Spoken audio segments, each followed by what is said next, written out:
Hello, everyone. Thank you for joining us today. We have a very unique opportunity to talk to both the sales leader and the marketing leader in one suite, which is very rare. They're both joining us from Mention today. Jordan, can you give us a very quick introduction on Mention, who Mention is and who the target audience is for Mention? Yeah, certainly. So Mention is a household name in the social listening space. We boast around 800,000+ users. And we give these users the ability to monitor their brand, competitors, and industry to create great experiences for their communities online. To give you a little bit of background on myself, I've had the most of the background in my career in digital customer experience and specifically sales within the SaaS space, having partnered with and advised over it's got to be hundreds by now, companies of startup size all the way up to the Fortune 500. My goal currently is to bring Mention as a social listening product to market within North America, with a mission of making social media intelligence more accessible to the mid-market specifically. This is personally fueled by my passion for psychology and really understanding what makes people tick. And when you combine that with Mention, it kind of makes for the perfect combination, given that our product enables marketers to really understand what people are saying and taking action on online based on their own words that they're actively tweeting or posting about on Facebook or Instagram. Ultimately, we're allowing our users to understand what people are saying online about their brand, competitors, and their industry. And Anna's your partner and client here leading the marketing team. Anna, can you give us a brief description of your role at Mention and a little bit about you? Yes, sure, Anna. First of all, thank you for having me as well. My name is Anna, and I'm a lead growth manager at Mention, which means that I'm responsible for creating a fluent and consistent lead flow for Mention. I have a background in digital marketing for SaaS tech companies, and I'm mainly focused on delivering a good brand experience for everyone that is getting into touch with these brands. Mention in this case. I'm enthusiastic about technology and especially about how technology affects people's lives, and I try to include that in my day-to-day work. Right. Very exciting. I lead a product marketing organization, actually a marketing organization for a smaller company myself. And honestly, having a great working relationship with the sales leader is number one in success. So it will be a really exciting dialogue for us to have here today. We'll start with just talking about your strategy for 2020, both for growth and retention, and then we'll move on to your lead gen approach, and some of the tactics that you're employing in the market. And then we'll end it with the marketing technology that enables all of that, right? So there's so much out there. We like to know what you have, what you're finding useful in your journey here. So Jordan, I would like to start with you just to talk about, as a sales leader, what are the top 3 objectives that you're chasing in 2020? Sure. So, of course, it's always going to be growth of the company, making sure that that our mission and our communications around the mission are in line with the needs of the market in 2020. This will feed into kind of our essentially our go-to-market strategy for the company. So at a high level, we're really just focused on company growth, and especially with COVID hitting, which is extremely unfortunate timing. We're especially focused on keeping our customers close and staying as close to the market, because ultimately our product will influence the way that that companies communicate with their customers. So making sure that we have that we're aligned to that exact problem, so that our product is well positioned to kind of help solve it, has been of utmost importance, especially during this time. Great. Anna, as a marketing leader, as a growth strategy leader, how do you align with Jordan's mission? Well, that's a good question because obviously, if the marketing team is not aligned with the sales team, then Yeah. we're getting nowhere. So we are trying to adjust our goals. Like I said, my main focus is to generate more leads, to find new channels and new sources for leads, and we're working closely with the sales team. So we actually share the same objective. And we translate that objective to the marketing team, which means that we want to get more brand awareness and we want to generate more leads, which lead to more opportunities for our sales team. That's great. Just a follow-up question on that. What does research and data and market research, to be more specific, what role does that play for you, Anna, in supporting Jordan's mission and in actually getting the right success metrics in your execution? It plays a big role. It's also a role, or actually a type of work that also consists of a lot of effort, and it's quite time consuming. But at the same time, whenever you do good market research, it helps everyone within the company. So not even only sales and marketing, the commercial teams, but also on the product side. So what we are actually doing at Mention is that marketing is working closely with the product team on this, because the product side has some needs around market research, obviously, and marketing and sales definitely have the needs. So we are working together and we try to divide that work a little bit because of the size of our company. You have to have multiple hats, I think.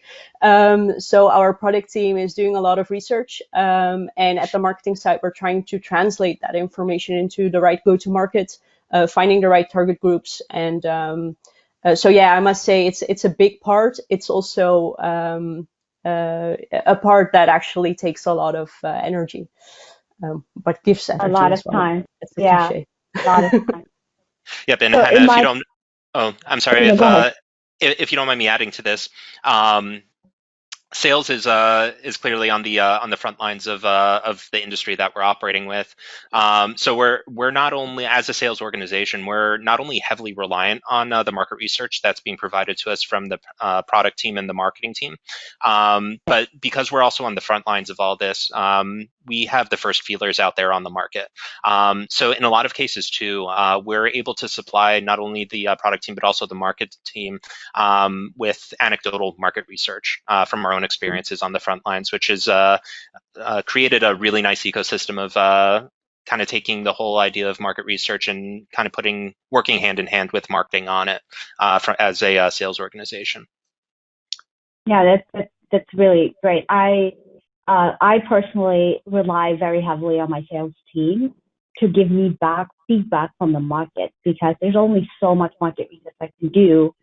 But I have also been in an organization where I've come back with data and the sales team has rejected that concrete data because of gut feel and the narrow focus that we were focused on at that time. And the voice of the market that was represented within the sales organization was so limited. How do you prevent that from happening in your organization, Jordan? How do you educate openness and outside the box thinking with your sales organization? Because sales by design is oriented to getting stuff done and being focused and being myopic as much as they can so they can actually deliver the numbers that they need to deliver. Sure. No, that's a hard question. Yeah, there's a few different sides to it. So to address the first part of it, with how do you kind of manage within your sales force, kind of filtering out the data that they're picking up from the front lines of basically what's real and what's not real, and add another layer of the sheer fact that salespeople are just emotionally charged by nature. It's a really good question, and it's quite difficult to kind of filter out. Especially when competitors might be offering kind of like one-off offerings just to kind of custom fit their solution around a specific need of a specific client. So in a case like that, and a sales rep perhaps comes back with new information that you're not sure if it quite fits that type of sales structure. the reality is it's just tough, and sometimes you have to react to it on a customized one-off basis, and perhaps just kind of keep it in the back burner, but rely more heavily on what's confirmed and what we know is real. Because unless you're being a bit sneaky and getting product demos from your competitors, and I don't know, perhaps seeing invoices and proposals from your competitors, you don't really have any concrete data, and you don't know what your competitor is doing on that one-off basis. That could just be one-off. So it keeps you on your toes in a way. And to be honest, it's for those types of scenarios, I don't want to say that it's impossible to manage, but it's something that you just kind of have to keep documented and refer back to in those cases, just to kind of know what your competitors are capable of. Yeah. No, secret shopping, that's what they call it in the B2C space, is a tactic that I very often employ, because you do need to figure out what your competitors are doing. So Anna, for my last question here, as we wrap up on the strategy side, the question that comes to mind from just the dialogue we've had right now is, how do you continue to excite your customers, who are actually Jordan's team, right? Your sales team. How do you continue to keep them excited around the leads that you're generating? Well, that is a big part of the job. Loaded question. It's always I think the kind of energy between marketing and sales. So what we are trying to do is definitely, like Jordan said, the sales team is closest to our potential customers and our customers at the point when they actually want to buy. So we really want to grab that information to define our target groups as well. And we're working heavily on our scoring part, which means that we are trying to not only focus and build upon the opinions of our salespeople, but we also want to build on the data. So which type of customer or which type of prospect actually converts, to find specific industries, target groups, and mention is big in content. So we are really good at that. We provide a lot of content. So what we try to do is create specific content for specific target groups, which would probably lead to the leads that sales actually wants to have. But that's always a process, and that's really it's a specific type of the job, part of the job. Yeah, I think there is a huge understatement with an organization how much selling has to happen from the marketing organization to the sales organization and to the rest of the organization. And in my case, often to the product organization, trying to get the organization to stick to a process so they can use the data and pivot when needed. You have to wait to the amount of time, the cycle necessary to get the results. It's not instant. It's not going to give you one content and give you 100,000 leads that you want and have them convert at the rate, right? It's a journey, and getting them to buy into the journey is truly a task for marketing leaders in organizations. I think this is a great time for us to, you guys have talked about leads quite a bit in the strategy part. This is a good time to actually move into the tactical aspect of what does lead acquisition look like, right? So there are multiple flavors to this, and I'm going to pass the floor to Sean to really kind of unpack that for the audience. Awesome. Thanks, Anna. That was so well put. I was really interested in all those questions. And Jordan and Anna, thanks for joining us. I know how hard it could be in your industry. I've worked with you, Jordan, a little bit in evaluating social listening tools. And a long time ago, I worked at Oracle selling their social listening package, which included, social listening tool. So I know it's a very, very competitive industry. So with that being said, and, our audience are, executives and, CEOs and higher ups at tech companies. If you're in an industry that's very competitive, you go to G2 Crowd, there's, 30, 40 people on the grid and Trust Radius. How do you differentiate yourself if you're an emerging or a newer type of company with a lot of competitors, like you did to me, right? You stood out for me, but how would you recommend it to our audience if they're in a similar position or they're a little bit of a newer company? Yeah, definitely. So let me put it in context first by Sure. going through kind of what Mention goes through on the day-to-day. And basically the social listening industry, if we were to look at just that, is extremely saturated. It almost feels like there's a new vendor popping up every day. Right. There you have like all these copycat companies that are coming to market. In the end, we're doing similar things in a way.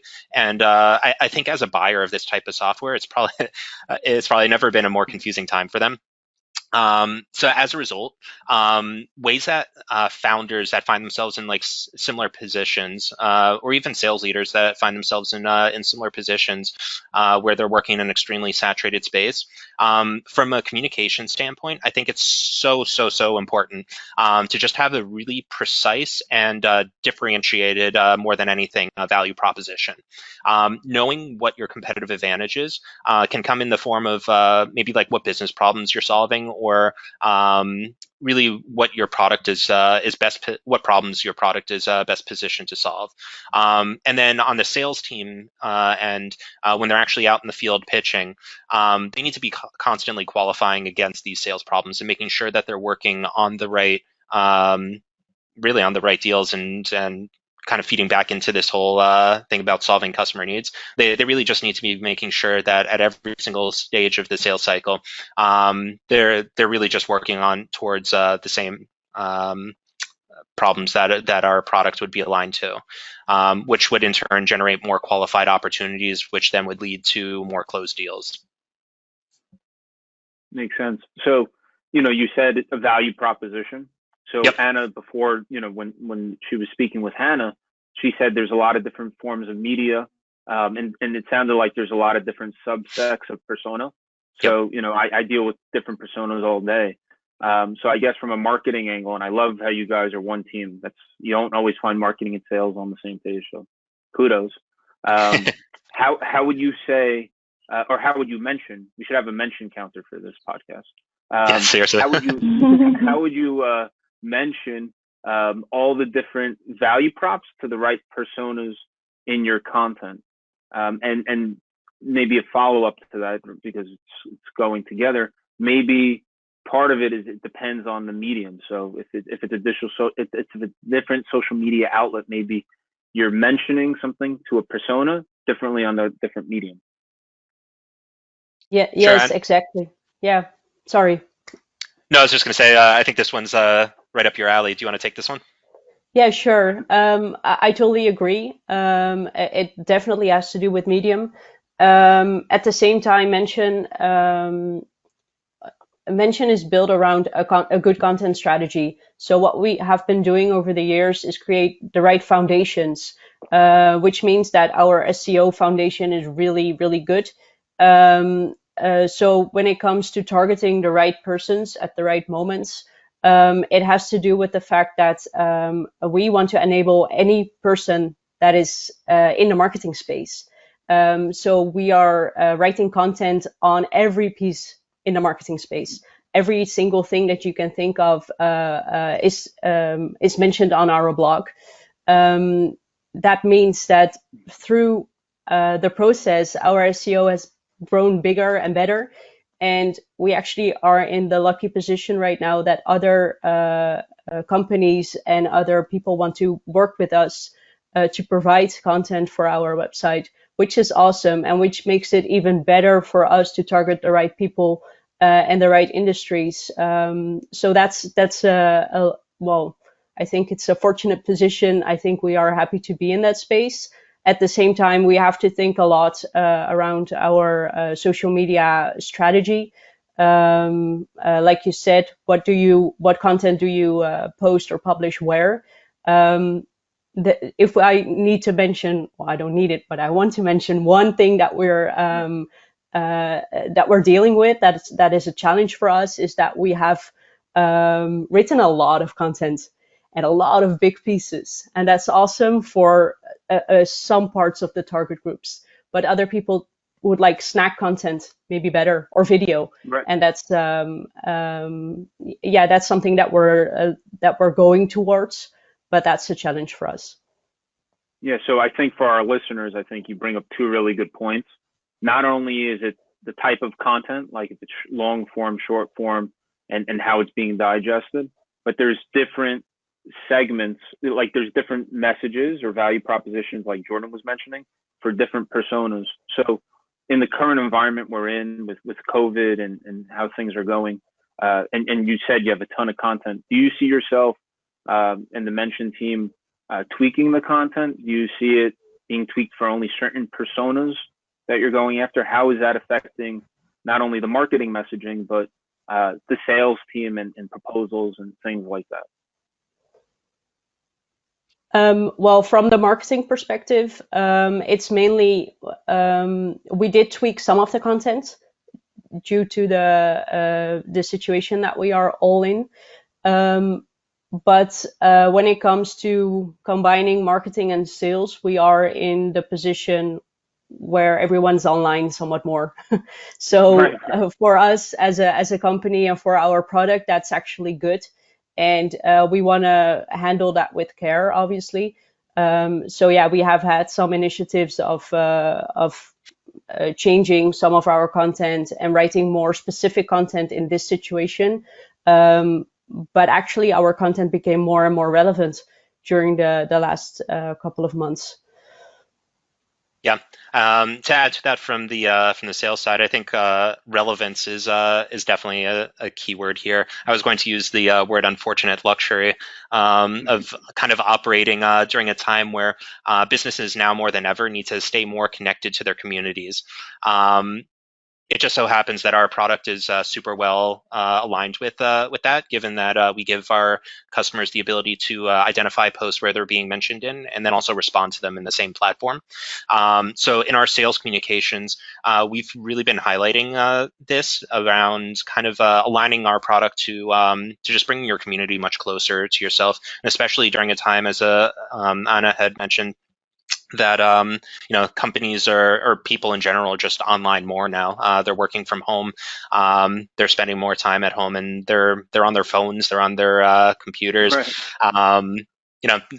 Mention really helps with this community building, and then also cross collaboration across teams is something that could be accomplished through our technology. It's incredibly unfortunate times, but our product is really helping serve as kind of like the backbone for keeping teams digital, keeping teams online, and serving their customers. I love something you just said. So you're using your own tool and your own product to do your marketing. So people call it eating your own dog food, or I like to call it drinking your own champagne. So that's you put your efforts where you believe it makes sense, and that's pretty awesome on the sales end to say that the marketing team is using Mention for their marketing, which is driving sales. So thinking about that as maybe one type of campaign where you have your own social listening, using your own tool, and you're doing community building and affiliate marketing. Rich and I work a lot together on something we call funnel building or winning funnels. Is there, for the people out there that are thinking of their own marketing campaigns, now that you peeled back a little bit about persona and targeting, would you say there's anything like any specific funnels, be it, different social media channels or different calls to action that you really see are working in the current environment? There's not one. Well, you guys must know that there's not one a specific thing that works for us or for anyone, I think. But to give an example of something that still works for us, even through this, even after this entire situation, or we're still in this situation, is working together with other companies. So partnering up to actually give more valuable information to a larger group of people. And that's a good way for us to also reach other audiences that we would not reach ourselves. So that is something that that really works for Mention. And that also has to do with the fact that we already built this reputation of being a social media expert, actually, or online digital marketing expert. And there are definitely tons of other companies in our industry that have that same reputation. So what we are trying to do is just combine our knowledge and, well, give it away.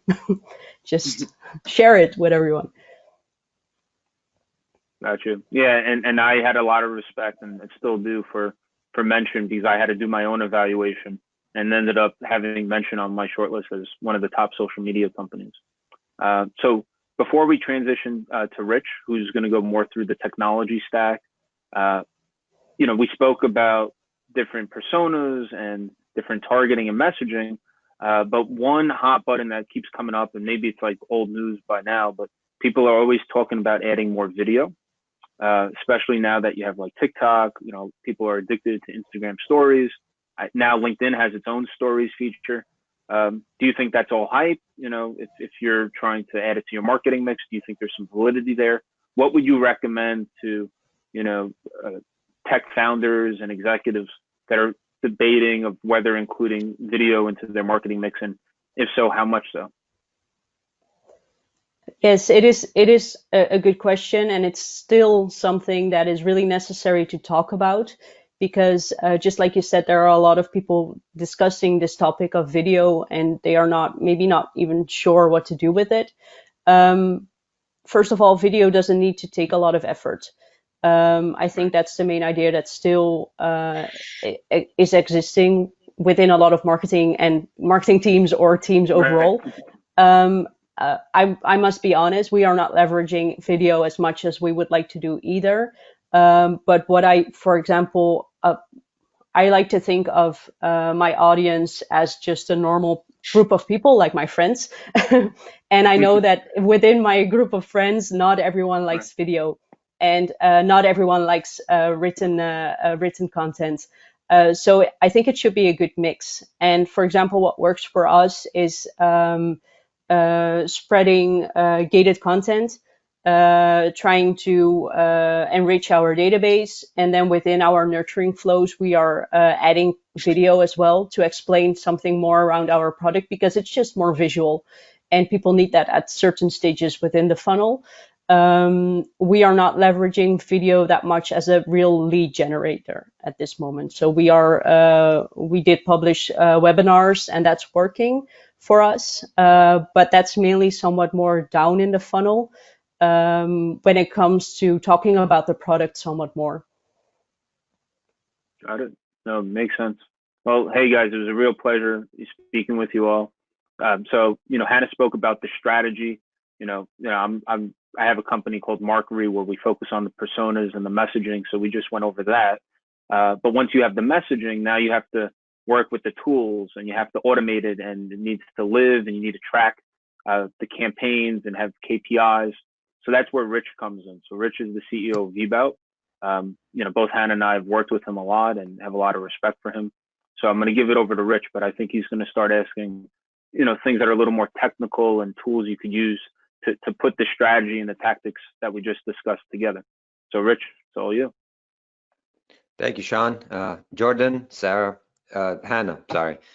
Thank you so much for all this very in-depth details, especially from a B2B SaaS company. There's a lot that takes place in order for you to get to where you are right now, especially when it comes to building all that content, because people think you build content overnight and all of a sudden you get all that traffic coming in, or they think that things run in the background very smoothly. You just get a lead and you close the lead, but there's a lot of logistics that go in the background.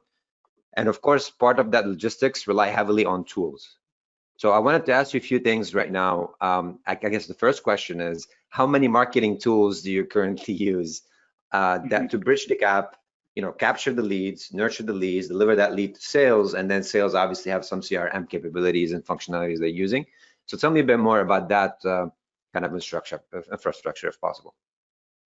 Yeah, sure. I think it's an interesting topic because, as we all know, being in this space, there are a lot of tools available, And actually, when you do some searching online, you can find a new tool every minute that might add up to anything that you're doing. And yeah, we are doing that as well. It's awesome to dig into some tools and try to see their added value for your own process. But I would like to make a division between paid tools and the tools that we are just using for fun because we want to test and learn, or well, you know how it works. So I would say we would use around 15 paid tools on the marketing side regarding lead gen, and we would go over 30 or even 40 tools in total, which is too much. It's you cannot handle all of it, and I think at some point you want to test, and then you want to make a decision on whether you are going to use it or never again. And I think for some reason we're not doing the latter that much, so we should kill some of our tools, I think. What drive you adopting new technology? So you got 15, probably 15 is the core, right? Like you already set on and you use. Is the rest just, staying on top of the industry? What makes you decide on getting a new tool? Actually, it's really about testing and learning. So it's for example, if we would go through the entire lead funnel, we would work together with sales, and sales would tell us something around a target group that they want to reach, or they see some opportunities somewhere that we on the marketing side are not seeing yet. We're willing to try it. Because we depend on the opinions and the experience of our sales team. So to reach some of these target groups, we really need new tooling, and it's also a good reason for us. So we like whenever the sales team gives us new ideas. Good, and you get inspirations from the UX and UI and the experience of those tools. So I'm totally with you on that. So run us through some of those tools that you currently use between the paid and the free ones, if you don't mind. You don't have to mention all 40 or all 15. Just give us maybe the top 5. I wouldn't be able, I think. So we are using tools, for example, marketing automation tools.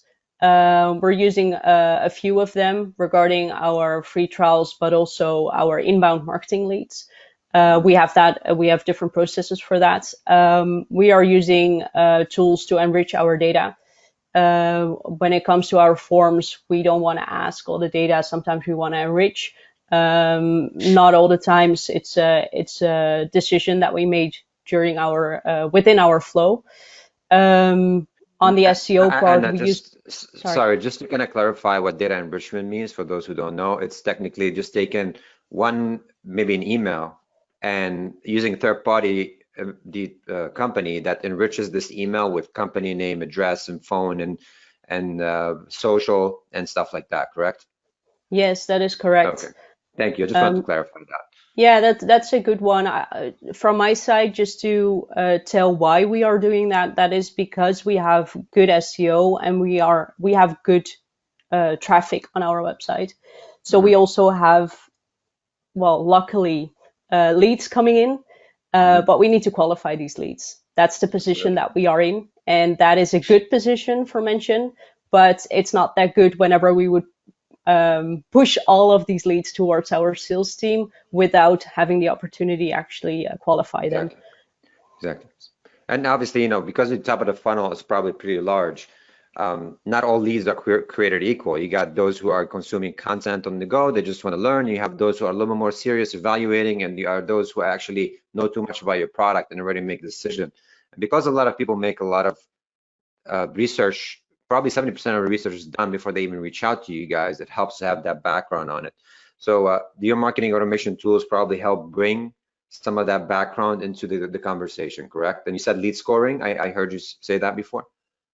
Yes, that is correct. So our lead scoring is also in our marketing automation tool. It's never perfect, I would say, because it's really, yeah, unfortunately, sometimes you would wish. But I think the scoring part is kind of hard, actually.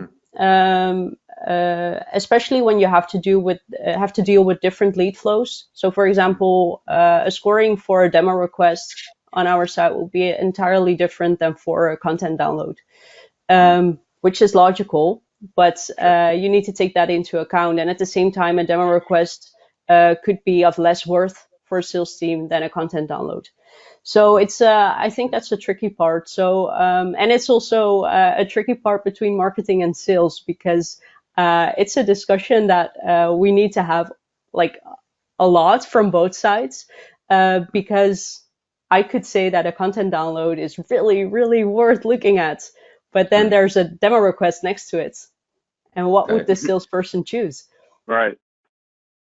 So you have you mentioned too, you have your marketing automation, which is a full stack. It probably has landing pages that you guys are using, and scoring, lead scoring. If those of you who are not familiar with lead scoring, there's a lot of resources on it. You should definitely use it. You have form and form enrichment. So when people fill out a form, you can capture a lot of additional details. What else? Name me 3 more.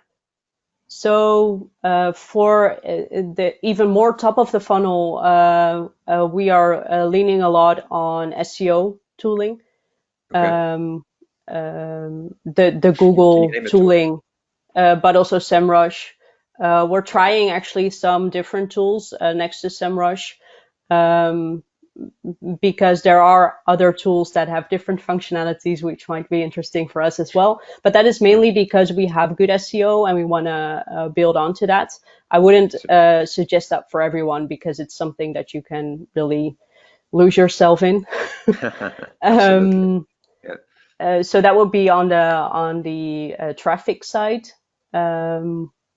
What else are we using? We're using tools in combination with our CS team to build on reviews that we have online, for example. How about your obviously using CRM? What are you using for that? You can name a tool if it's okay.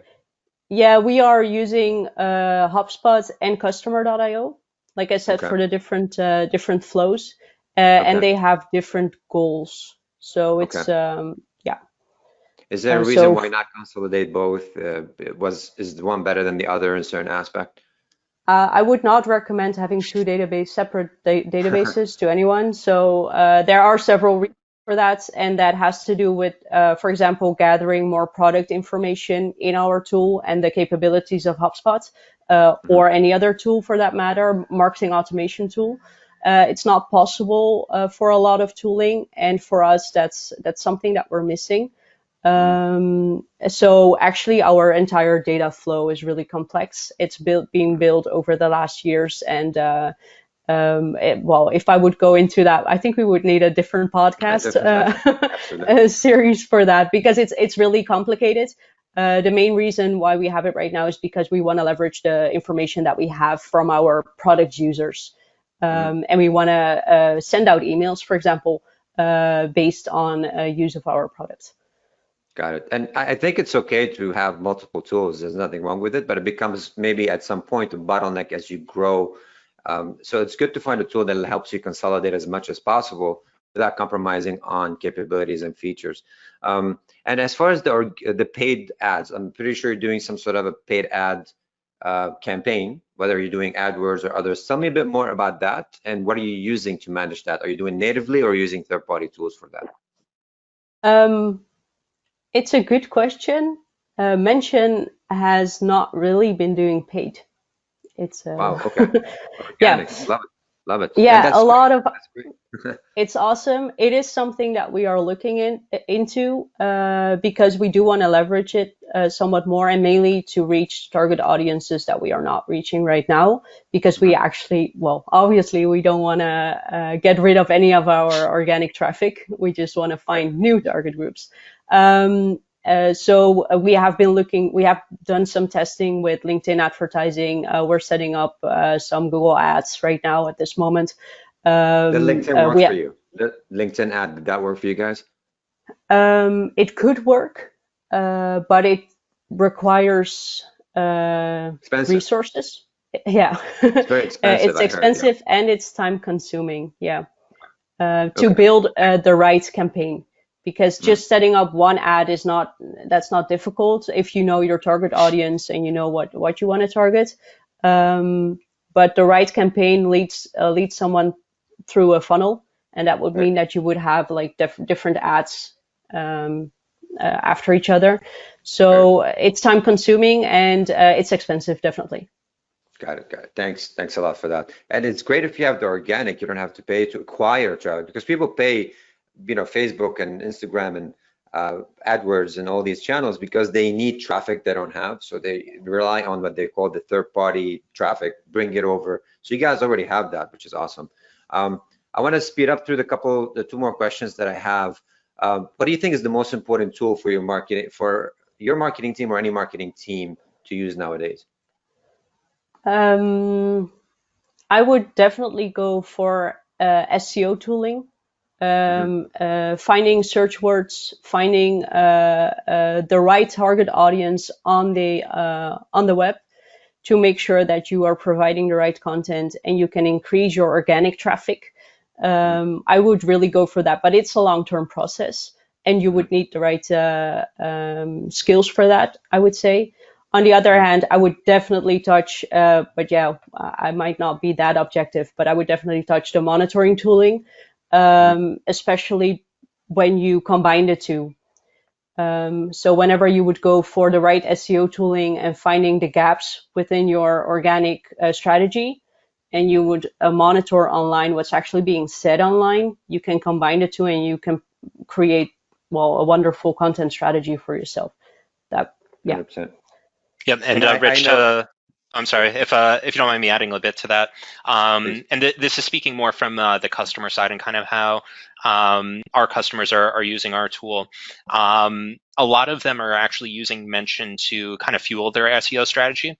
And the reason for that is because our tool is allowing them to kind of tap into perhaps branded conversations or unbranded, more industry-focused conversations. And when you can dive into that and kind of see how people are talking about either products or specific industry or even problems that they're looking to have solved, it gives you those same keywords. You're hearing it straight from your consumers' mouths, and it's all unsolicited, which is the best part of it. It's not like when they're cooped up in a focus group and they're giving very canned answers because the questions are very canned. Yeah, many of our customers are using this to kind of feed into their SEO strategies, content strategies. They're using it to measure their own brand health based on the way that their customers are talking about them. More savvy users are also using it to conduct competitor analysis and kind of seeing how people are talking about their competitors. And then lastly, using it as a lens to kind of look at their entire industry through. This takes a bit more discipline, but there's some really powerful insights and trends that you can uncover when you take a look at, say, 2,000 tweets or even 200,000 tweets about what people are saying about specific product sets that aren't even branded, perhaps are being talked about more on a broad sense. And then using that to kind of fuel your own either product strategy or communications around your own products. Awesome. And there's this 2020 buyer disconnect, but primarily 2020 B2B buyer disconnect by Trust Radius. I recommend anybody to Google it and download that resource. Maybe I can even share it with you guys. Literally 55% of buyers, especially millennials, right? These are they rely on reviews and these kind of user feedback on these type of conversations you guys are referencing. So, leveraging a tool like Mention to kind of drive these conversations over and translate it into marketing is, I think, a genius way, because you don't have to come up with all the content from scratch. You're relying on what's going on already. So that's awesome. All right, so from my side, I think this is it. Obviously, talking more about the tech or about the technology, the tactics and strategy might take a lot longer, but this is a good kind of dive into what Mention is doing. A great tool. I highly recommend it to everyone. My key takeaway for everybody when it comes to the tech: it's okay to experiment. It's okay to have multiple technologies, and don't be afraid to go out and test and have the team give you feedback. As long as you are bridging the gap between, they have the top of the funnel tools which collect the leads, you have something that nurture the leads, and you need the tracking at core for each of those so you can deliver proper leads to your sales that they're gonna have a productive outcome and convert better. So that's my key takeaway from my end. Gotcha. Thank you so much, Jordan. Thanks, Rich, for leading that. And before we close out, and I think Hannah could close us out here, I think that was a really good takeaway. And just with VBout, which I know is your company, all of our clients use it, and we're able to track all of our campaigns through it. So highly recommend VBout. And in regards to Mention, I did a whole analysis on social listening tools. I worked a lot with Jordan and was very, very impressed with Mention, especially at the price point. So if you're looking to add social listening to your mix, I highly recommend Mention. And Jordan, just because I know him, I know he has a very large experience working in the social listening industry. But one just quick takeaway, and then maybe Anna and Jordan, just like quick 20-second takeaway for that you can give to the listeners. One thing I heard from both Anna and Rich is about SEO, and it's an arduous process, takes a long time. So I think 2 quick ways to jumpstart your SEO, and I think it's a key takeaway, is 1, reviews. So reviews count as SEO. It's social proof, but it also helps you with your SEO. So that's a quick way to fast track your SEO. The second thing that I think is really critical is video. So video actually has SEO components, and it ranks very high on SEO. So if you do reviews and video, I think that's a good way to start your SEO journey at a very low cost. So maybe Anna and Jordan, just key 20-second takeaway. You think if they could take away one thing, the listeners, what would it be? I would add on to the SEO part. I would definitely go for pillar pages. So what's the main problem that your potential customer might have, and just type that question into Google, see what's coming up, and if there's not a real page, then build a page around it, around the answer. If it connects to your product, obviously. But that would be my main takeaway. It's a good hit for good SEO.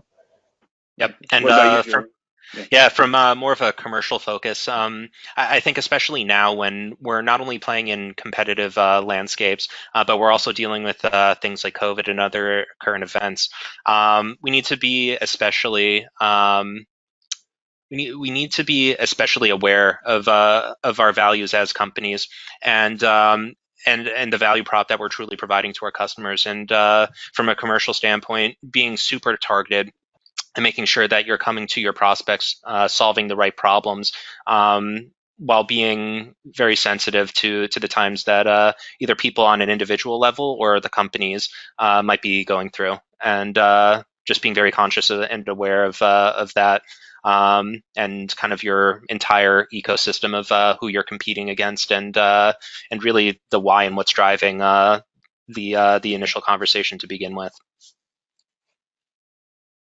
Very nice. This was a really great discussion. I have 2 main takeaways from both the parts that I was leading, and also listening to you guys' response to Rich and Sean, which is relevance is the name of the game, and data and consistency and integration is the tool for success. That's my takeaway. Second takeaway is being on the same page with your key partner in the organization is critical. You guys sound and interact with each other as if you are in lockstep, which is really, really hard to get an organization. It is hard for me to be in lockstep with my sales leader as a marketing leader. And I can tell you, my sales leader will tell you, it's hard to get on the same page with Hannah all the time. So, and I'm really happy to hear that both of you use data to be able to drive that coherence and integration and rally around your strategy. So that comes across very clearly. Thank you so much for taking the time to talk to us today. I've learned a lot from you, and hopefully these questions were thought-provoking for you as well, and for our audience. Thank you. Thank you for your time. Thank you, Hannah. Thank you, Sean and Richard. Thank you. Thank you. Thanks. It was a real pleasure. Likewise. Yes. Thank you.